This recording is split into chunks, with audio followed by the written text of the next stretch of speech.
Today on episode 114 of the Teaching in Higher Ed podcast, Ken Bauer shares how to engage the heart and mind through the connected classroom.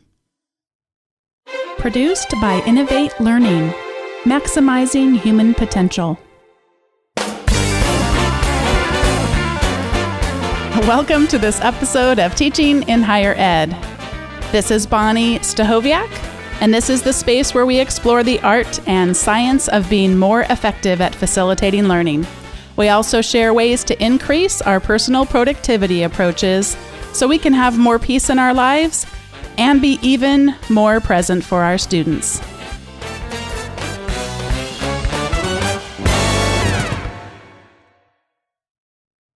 Here's a little behind-the-scenes secret that isn't that interesting, but might become interesting in a little bit. Usually I record these intros all by myself, but I actually already have today's guest on the line with me. Ken, welcome to Teaching in Higher Ed. Thanks, Bonnie. Actually, I actually listened to the podcast, so I'm just bumping my head along to the music because I'm used to listening to that intro. I love the music. It is one of the two. I've only actually received two criticisms of the podcast in the couple of years we've been doing it, which I think is pretty good. But one of them, a woman just did not like the music. And I was like, well, it's only 30 seconds. I think you can grin and bear it. I'll disagree.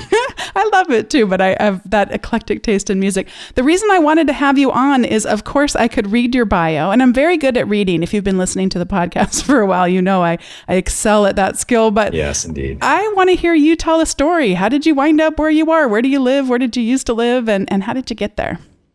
So I'm a Canadian. I grew up in Victoria, British Columbia, born and pretty well raised all my life there. My father's a sailor, so I spent a couple of years on the east coast of Canada. But all of my life in Victoria, undergrad at the University of Victoria, computing science, did my master's at the University of Washington in Seattle.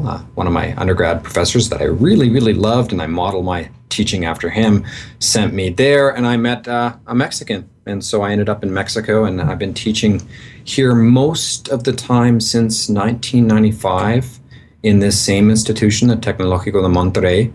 It's hard to say that in English, in the Guadalajara campus, technically in Zapopan, which is in the Guadalajara metropolitan area. And I went back to work as a software engineer for a year and a half, and my students wanted me to come back and be what was the what we call the godfather of their graduating class, or padrino in Spanish. And they invited me in 1998 in May, and 1998 in December to be the godfather of their generation. And I decided I wanted to teach forever, so I came back, and that's been my full-time thing since January 1999 here on the campus. One of the things that's really resonated as I've gotten to know you a little bit over Twitter. A day.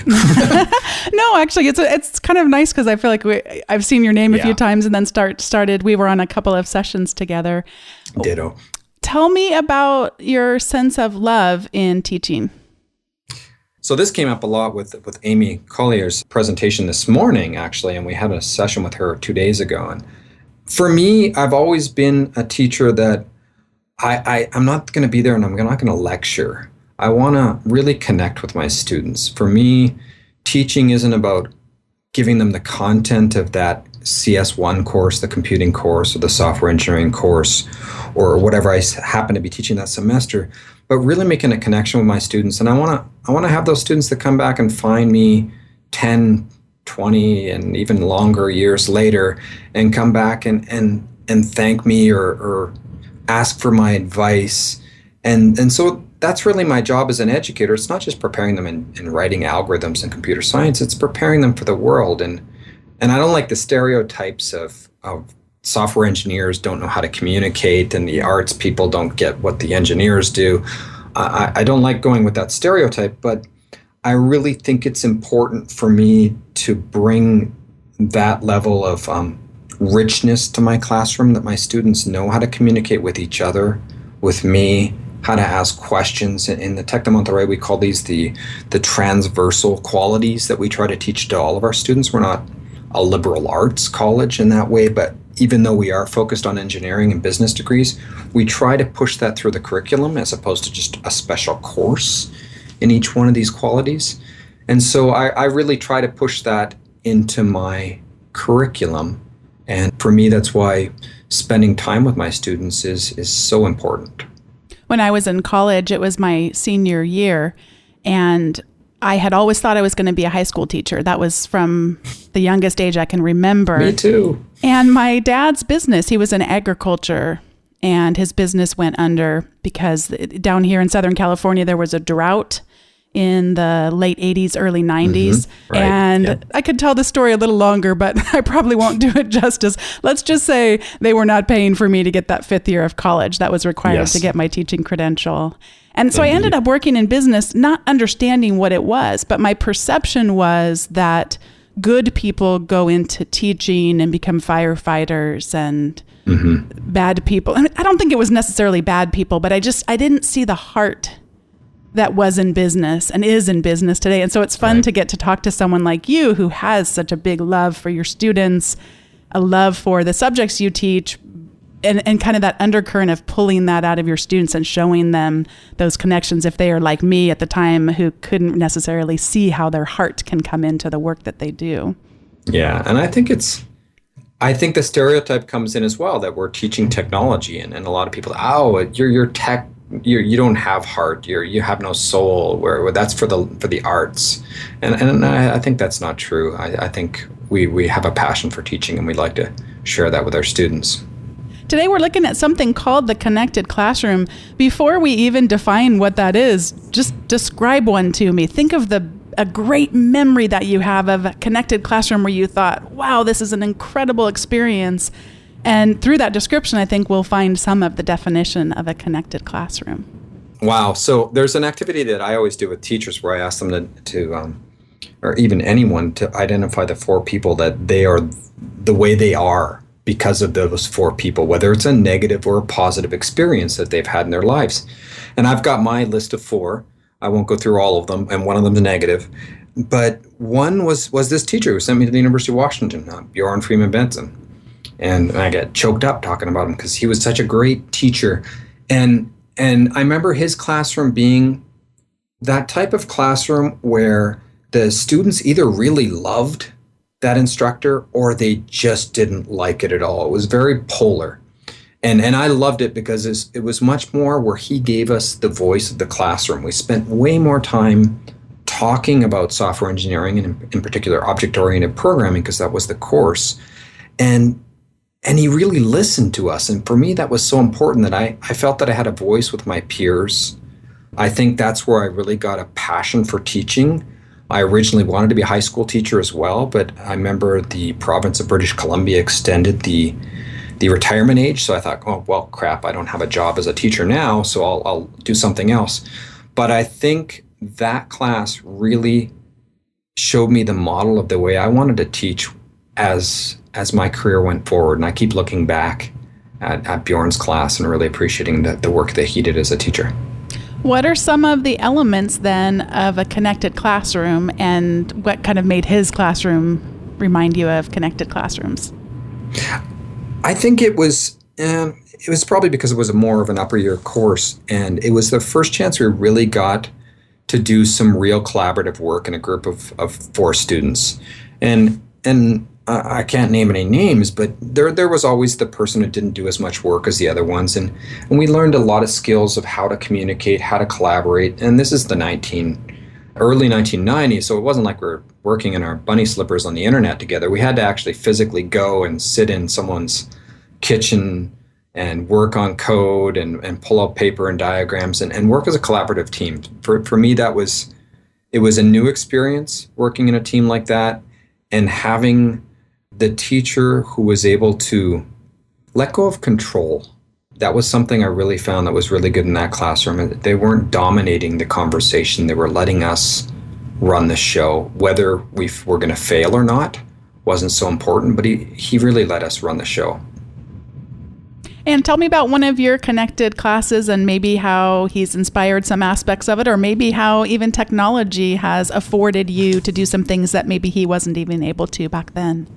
So for me, the connected classroom is really important because even though I have that luxury of having about 3 hours a week, I see my students, and that's really, really important for me to get that face time and get to know my students. I find that the technology gives us the affordances that I can I can share a really cool article I just saw. And if I perhaps have a Facebook group for my class, I can sit at lunch and I'm sharing this article. And I notice that, I have 5 likes and a couple of comments on that post I shared that isn't the course material, but it's tangential and relevant to what we're seeing or to their degree program that they're studying. And I can connect to my students online because I've got that cell phone in my hand and I happen to have it while I'm eating lunch with my colleagues, and they're equally nerdy as me, so they're probably doing the same thing. So it's okay. I don't get shut down by the colleagues saying drop your phone. So that's really fun. There are always these barriers that are up, whether we intend them to be there or not.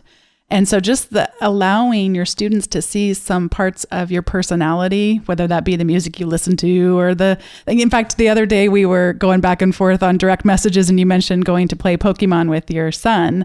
And of course I instantly connected with that because, my husband just started playing that with our son too. And I got to get out there and test it out myself. But it's when you have that with another person, you've just lowered that wall. You've made yourself more accessible as a teacher. And I think that when we have a heart for caring about our students, it can sometimes be even harder to have the lenses to realize how scary we can still be. I mean, we can have that heart and have it be a true desire of ours to connect, but we have to just continually never let up with being intentional about the fact that there is this power dynamic that will, I don't know, will it always be present? I think I think for the foreseeable future, it's going to be present, I think, in my world. And I've actually got a good example, a good story about that. I've got a video of a student, Frida. She was an digital animation student. She still is. I think she graduates this year. And I usually ask my students to prepare a video or a blog post at the end of the year or the end of the semester to say what they liked, what they didn't like about the course, not the content, but the delivery method. And it's more of a kind of a letter to the next year's students to say, here, this is how to be successful in Ken Bauer's class. And some of them go with that route. But Frida talked about the fact that, one, she was embarrassed that she might need to see this video next semester if she fails the course, because she was right on the line. And so that was really embarrassing for her. She didn't say it in the video, but she said it in the email. And then she talked about the fact that the ability for me to not lecture my classroom, because I flip my classroom to spend more time one-on-one with my students. I sit beside them and I sit beside Frida and we work on her code. I know that she struggles with when to use a for loop instead of a while loop. And I also know what they do in their activities, what type of sports they have, or their brothers or sisters that might have been students with me. And Frida told me that she felt, and this gets to my recommendation later, that it was much easier for her to come to my office because she knew me. We had this connection. And a 17, 18-year-old girl going to some 40-something male professor's office on the 4th floor of a building, there's a tension there. And I can remember it as an undergraduate. I never went to my teacher's offices until the 4th year. And that's when I actually got to meet Bjorn and spend lots of time with him in his office. But for me, it showed that connection, that ability to connect, whether it's music, like you said, I play music at the beginning of every class, and that's really important to my students, that it broke down that barrier, and she was able to come and see me in my office and ask me for help and not feel embarrassed about it, or that she's imposing or getting in the way or using my valuable time. So that's really important for me that connection makes. And I think the fact that we got to hang out in a session yesterday made today easier. Yeah, made me less nervous. And me too. So tell me about what people typically struggle with when they maybe get inspired with the idea of doing a connected class, letting go of this control, having there be this more collaborative environment. What are some of the things that they tend to struggle with in getting this approach to work the way they want it to? I think you said the key word is control, Bonnie. It's a lot of us are maybe control freaks, or maybe a better term for that, but we like to have things lined up and we know what's going to happen with our students, and we set up all the ducks in a row and check this off, and then you get that activity done. And I think the fact that I have a connected classroom where my students, their homework assignments are blog posts and they do videos. And I'm looking at some poetry that one student wrote, Maria Fernanda, last year for my class. They get the ability to share their own personality in their posts. And that's great. They get to create blog posts with memes in it or funny pictures and images, and they decorate their blogs the way they want to. And the way that the connected course works is we have a feed WordPress mechanism that Alan Levine did an awesome job documenting. You can check that out. We'll share the link. Is that all of their posts show up on my course site. So there could be like some totally not safe for work image show up on my course website because some 18-year-old adolescent male decided that was a cool image to put in their blog post. And it has sort of kind of happened. But I have to let go of control that I can't control what content's going to show up there. And maybe not that. Maybe it's just not a really good piece of work. And it's showing up on my course site, which is under my kenscourses.com or whatever my domain is. And that can be scary for a lot of people. It's not scary for me at all because I'm this weird rebel that I can get away with things down here in Mexico. But I talked to faculty about innovation, and maybe the number one difficulty for faculty in innovating in their practice is the fear of ridicule by their colleagues, the fear that the students don't get it, and number one really is the fear of their teaching evaluations. Yeah, that's been a theme that's come up so much on this show, is just that when we do these more collaborative types of things with our students, not only is it giving up that control, but it's giving up the predictability for the students that in many cases they have grown to really enjoy. I go in, you spit out information, I take that information in, and then in a few weeks I spit that information back out to you. And that can become a really comfortable pattern. It's predictable. I don't have to be very challenged. I don't have to fail. I don't have to, if I'm a reasonably okay student, I don't have to fail. And, that's kind of what some of our students have just grown to appreciate that norm. So sometimes if you start to experiment with these things, you go, holy cow, wait, they said this was a good thing. Ken says his favorite teacher, one of his real inspirations. Wait, how come it doesn't work for me? Right. And it may be actually working for you because you're actually challenging your students in a new way that's uncomfortable, but the other side is really it's cool. That scary line. And one of my colleagues, Nancy White, that I did work with her last year, uses that word confusiasm or confusiasm. And I shared that with you yesterday. In Spanish, it's nice because it translates to confusiasmo. But it's that you're on that edge of I'm confused, but I'm really enthusiastic. And that's where we learn a lot of things. And as a teacher that's been doing a lot of this, and I tend to change my classroom radically every January, I forget that I've been evolving what I've been doing over the last technically 21 years, but consciously over the last 6 years, changing the way I work with my students. And they want to when I say they, other teachers see what I do and they're scared that this can't work for me. And my answer is you just got to take baby steps and change those things you can change and drive it in your direction. You're not going to be Ken Bauer's class. You're going to be you. You're going to be Bonnie's class, and you're going to have Bonnie's students, and they're different students than mine, and just let go, experiment, and find out what works for you. I'm glad that you mentioned baby steps, and I want to just kind of talk a little bit about what the full force connected classroom looks like, and then let's go small teaching to credit James Lang. Let's back it up after we paint that vision to just a way to get started. So let's start with the real full board connected classroom. We have students who are blogging, maybe they're including video or poetry or photography, all different kinds of media in their own individual blogs. And if it's full force connected, then we're talking about things that the public can see, right? Anyone on the internet can see it. It's not behind any kind of a password. And comment on it or not. And a lot of people get upset or scared because they're going to expose their students on the internet.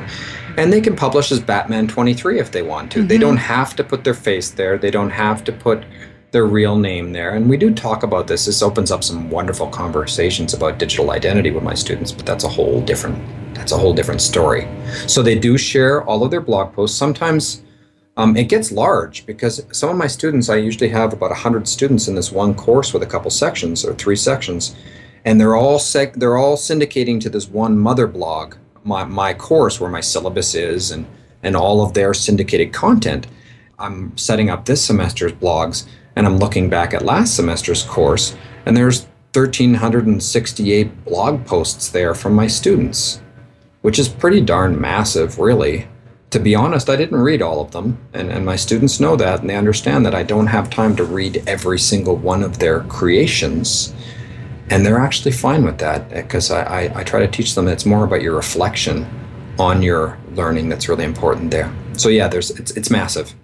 That was one of the things that Michelle Miller spoke about. Michelle Miller is the author of Minds Online, and I'll put a link to the show that she was on if anyone wants to go back and listen to that one. But one of the things she spoke about when she was a guest was this whole idea of, even in her classes, having quizzes that she didn't necessarily grade each and every single answer. And that's still today, even though I talked to her such a while back, my mind is going, wait a minute. But you're not doing your job if you don't look at every single thing. It challenged me, and then it kind of made me think, well, there's really something to this. And I kind of have been the same way with blogs, because I work so much with people who haven't blogged before. And a lot of times with people who just didn't grow up accustomed to sharing every meal, a photograph of every carefully constructed Pinterest worthy meal online.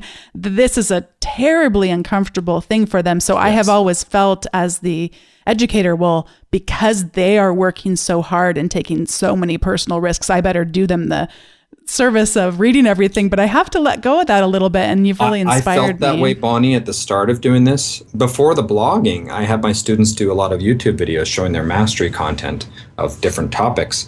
And it just killed me. I summed up the number of hours of YouTube video I had to watch my students, and I did watch all of them that first semester.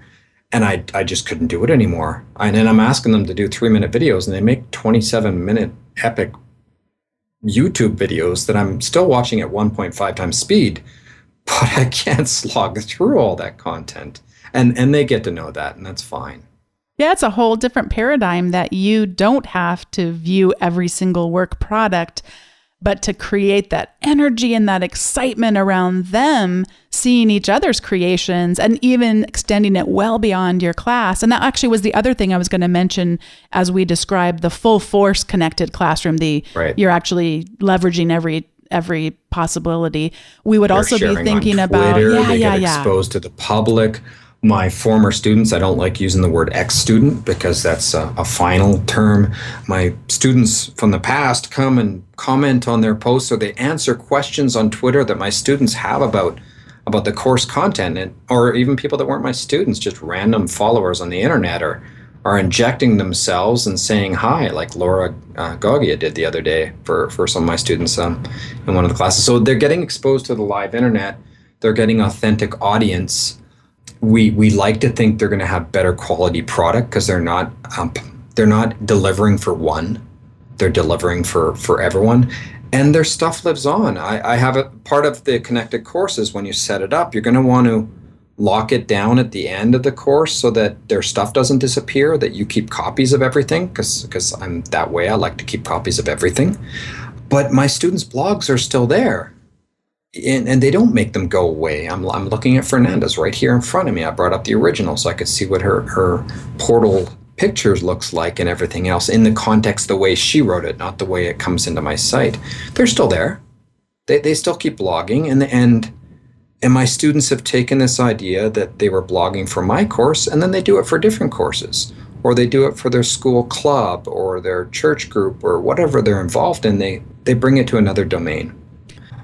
So mediums come up a little bit in our Slack channel, and Robert Talbert was trying to have us not think of it as a blogging platform and maybe a little bit more as a community than we might think of as a normal blogging platform. But I apologize, Robert, and I'm going to call it a blogging platform for just a moment. He just tweeted, I think it was yesterday, asking us to come up with a generic name for these type of platforms. So I followed a bit of the conversation. Maybe a publishing platform might be closer because like LinkedIn now, people can go publish their own things within LinkedIn. And so what I've heard about Medium is that it's far easier for someone to get started and then also to have students, easier to follow students and have students follow you and create the sense of a mother blog without actually having the technical expertise. I have gone back and forth in the past because I teach a lot of business students, and part of what we should be doing is helping to prepare them for their careers. And WordPress is just so prominent still now that I kind of feel like if we can just take that little extra bit past a proprietary tool like Medium, you can still use Medium if you know how to use WordPress, but it just introduces a lot of really important concepts like what's a page and what's a post and how are those two things different and that kind of thing. So I go back and forth, but I was wondering if you had any thoughts about that. I think it might be a good getting started. The struggle between lightweight and easy to use, and also just leaving some power tools in their hand and seeing what's going to go on. And we're also getting back, Bonnie, to that question of we like to kind of control the way they're going to do it as opposed to letting them go free. I tend to let my students set up any platform they want as long as it produces an RSS feed that I can chew on and put into my mothership blog. So my students have used Weebly. No MySpace lately, but With Known is a great platform. It's an open source platform that I really like their platform, or WordPress or Blogger. Anything that'll spit out RSS, I can take and massage into the mothership blog. And we've talked about RSS, but just give a quick definition for anyone who's a new listener. RSS is real simple syndication. So what it is kind of a summary of the posts that are on that blog. I'm really simplifying here. To let a machine know what's there. So what happens is the mothership blog knocks on the student's blog and say, hey, is there any new material? And if there is, let me know. And they communicate in a very light manner that it only says, oh, we've got these posts, here's the title, here's the author, and here's a first paragraph. And then the mothership blog can go, oh, great, let me pull in the rest of those content. So it's a way for computers to talk to other computers. I'm totally oversimplifying, and someone will slaughter me for that one, but that's okay.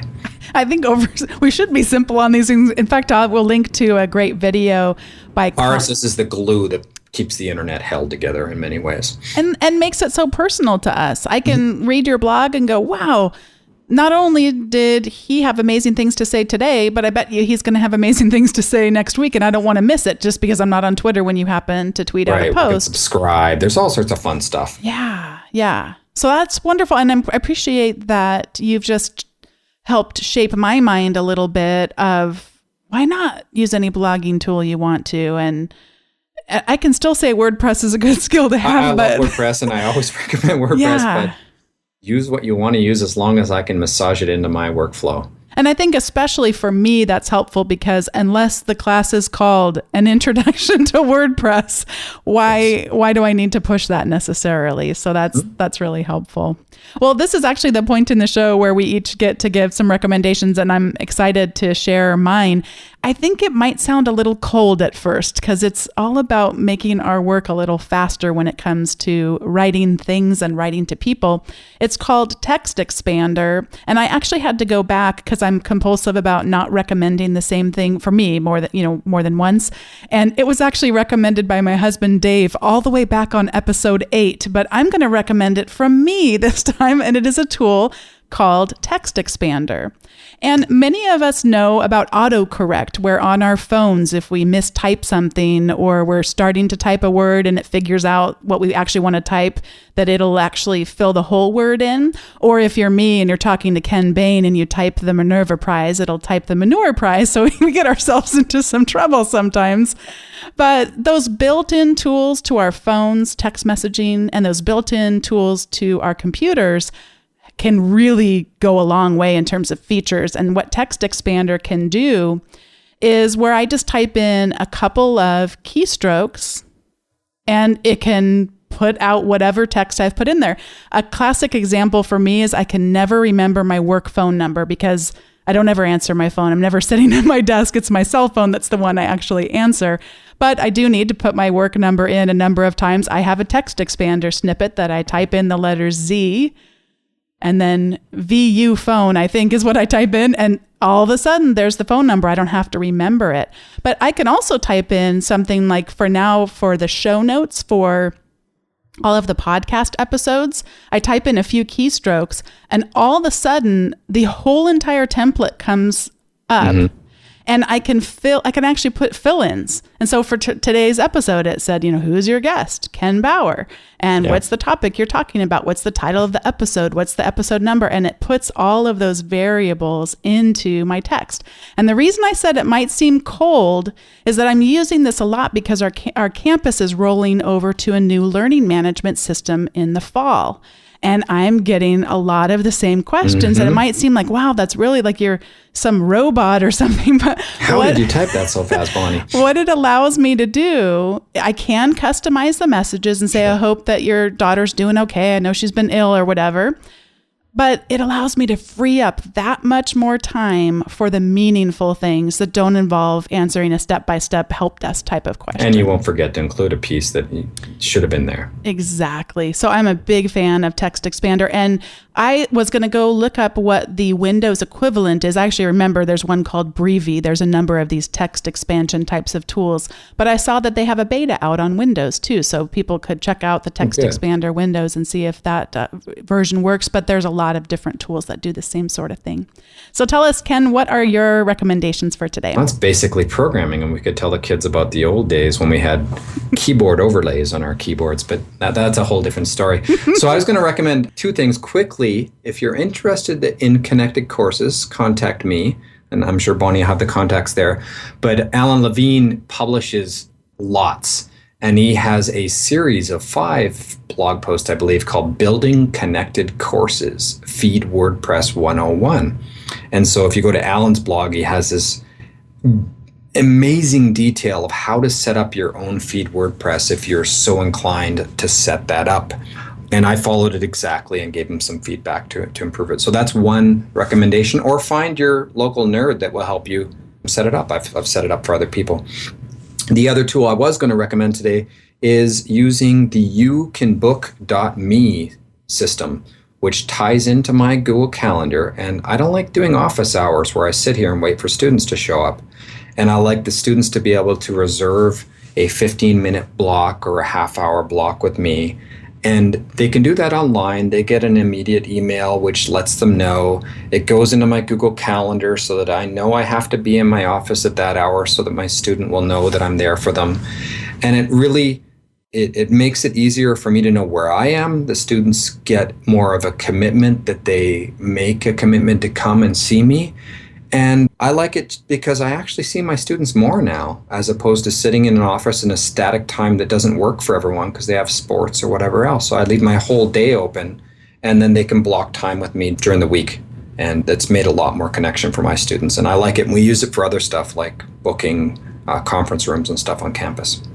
The tool that I've been using for a couple of years now is called Time Trade. And a friend of mine recently told me about You Can Book Me.